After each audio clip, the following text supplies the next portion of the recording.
HOA Karen smashed gym mirror, got sued and fined $110,000. The community gym was the pride of Willow Creek, a gleaming sanctuary of sweat and steel where neighbors bonded over burpees and banter. But on that fateful Tuesday, the air crackled with something darker than determination.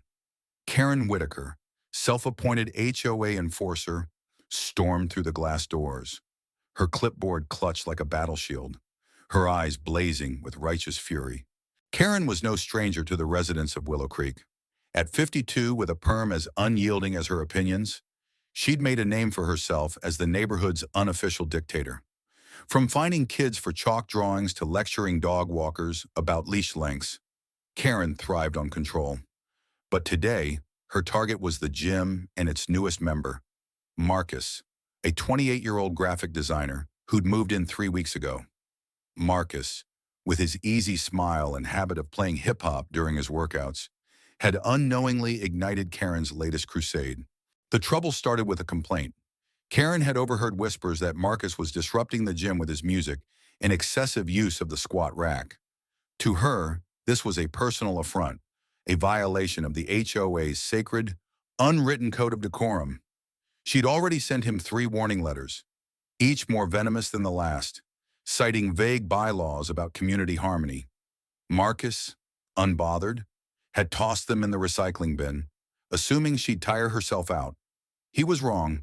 That morning, Karen had posted a notice on the gym bulletin board: no music, no loitering, respect the rules. Marcus, mid-workout, saw it and laughed, unplugging his earbuds to play his playlist through a small Bluetooth speaker.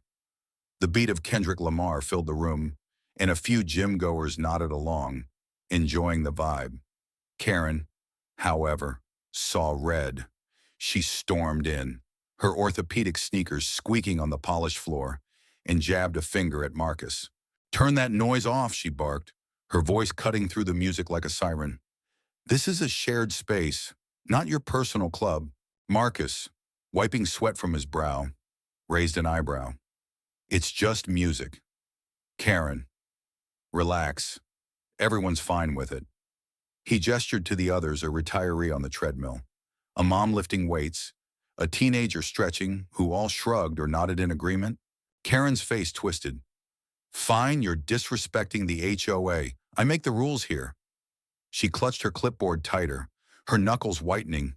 The gym went quiet, all eyes on the standoff. Marcus sighed, reaching for his speaker. But Karen wasn't done. "You think you can waltz in here, new guy, and ruin our community? I've lived here 15 years. I decide what's acceptable." The argument escalated fast. Marcus, usually calm, bristled at her tone. "You don't own this gym. Karen, it's for everyone. Maybe check the actual HOA rules before you start yelling."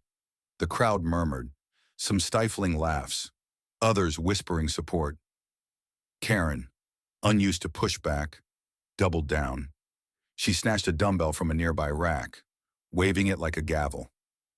"You want rules, I'll show you rules." What happened next stunned everyone. In a fit of rage, Karen swung the dumbbell at the gym's massive floor-to-ceiling mirror, the one installed just last year at a cost of $8,000. The glass shattered with a deafening crash, shards exploding across the floor like a frozen tidal wave. Gasps echoed. The retiree froze mid-stride. The mom dropped her weights. Marcus stared, slack-jawed, as Karen stood panting, the dumbbell still in her hand, glass crunching under her feet. "You're gonna pay for that," Marcus said, his voice low but firm. Karen, undeterred, scoffed. "Me, you provoked me. This is your fault." She pointed at the crowd, now gathering closer. "You all saw it. He's the problem." But the mood had shifted. The gym-goers, once passive, were done with Karen's reign. Enter Lila, a quiet 40-year-old librarian who'd lived in Willow Creek for a decade but rarely spoke up at HOA meetings. Lila had been filming the entire exchange on her phone, initially to send to her sister as a joke. Now, she stepped forward, her voice steady but sharp. "Karen, I've got it all on video. You smashed that mirror, not Marcus. You, the twist hit like a punch.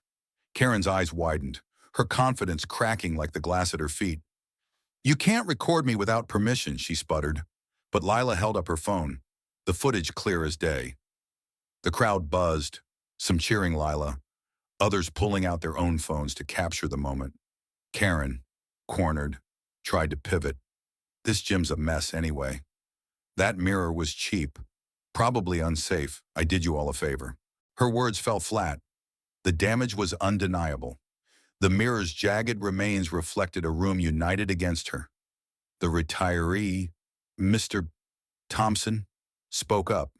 Karen, you've been bullying this neighborhood for years, fining us for every little thing, making up rules. This time, you went too far. The mom, Sarah, nodded. That mirror was paid for with our HOA dues. You think you can just destroy it and blame someone else? Karen's bravado crumbled. She dropped the dumbbell, muttering about ungrateful neighbors and legal action, but the tide had turned. Marcus, still shaken, called the HOA president, who arrived within minutes, along with a security guard. The president, a no-nonsense woman named Diane, surveyed the wreckage and shook her head. Karen, this is vandalism. You're liable for the damage. The fallout was swift and brutal. Diane filed an official complaint, and the HOA board, fed up with Karen's antics, voted unanimously to pursue legal action. The gym was closed for a week, costing the community thousands in repairs and lost access. Marcus, Lila, and several others gave statements, backed by Lila's video, which had gone viral on the neighborhood's private X group. Posts flooded in, with residents sharing their own Karen horror stories, fines for unapproved mailbox colors, threats over Halloween decorations, even a petition to ban barbecues. The community's patience had snapped. At the HOA hearing, Karen tried to spin the narrative, claiming Marcus's music had driven her to a breakdown. She even produced a doctor's note about her stress-induced rage. But the board wasn't buying it. The evidence was ironclad: the video, the witnesses, the shattered mirror. The board ordered Karen to pay $8,000 for the mirror, plus $2,000 in cleanup costs. But the real blow came when Marcus, with the support of the community, filed a civil lawsuit for emotional distress and defamation, citing Karen's false accusations. The courtroom was packed. Residents filled the seats, some holding signs reading "Justice for Willow Creek." Karen, dressed in a prim blazer, looked smaller than ever, her usual swagger gone. The judge, unimpressed by her excuses, ruled in Marcus's favor. Karen was hit with a $100,000 fine for punitive damages, on top of the $10,000 for repairs. The total, $110,000. Gasps rippled through the room. Karen's face went pale, her hands trembling as she realized her savings, her entire nest egg, would be wiped out. As the gavel fell, Marcus stood tall, his voice calm but resolute. "This isn't about the money," he said. "It's about accountability. No one gets to bully a community and walk away." Lila, sitting nearby, nodded, her quiet courage now a beacon for others. The crowd erupted in applause, a release of years of pent-up frustration. Karen slunk out of the courtroom, her clipboard nowhere in sight. Word spread that she'd put her house up for sale, unable to afford the fine and the mounting legal fees. The neighborhood buzzed with a mix of relief and reflection. Some felt a pang of pity for Karen, wondering if her need for control stemmed from loneliness or fear. Others saw her downfall as a long overdue reckoning, a warning to anyone who thought they could rule through intimidation. The gym reopened a month later, the new mirror gleaming brighter than before. Marcus's playlist filled the air again, this time with no complaints. Lila started a community fitness group, inviting everyone to join, and even Mr. C. Thompson showed up, huffing through his first spin class. Willow Creek felt lighter, like a weight had lifted. The bulletin board now held a new sign: respect each other, share the space. What do you think? Was justice served, or did the punishment go too far? Share your thoughts. Let's talk about what's right and wrong in our communities.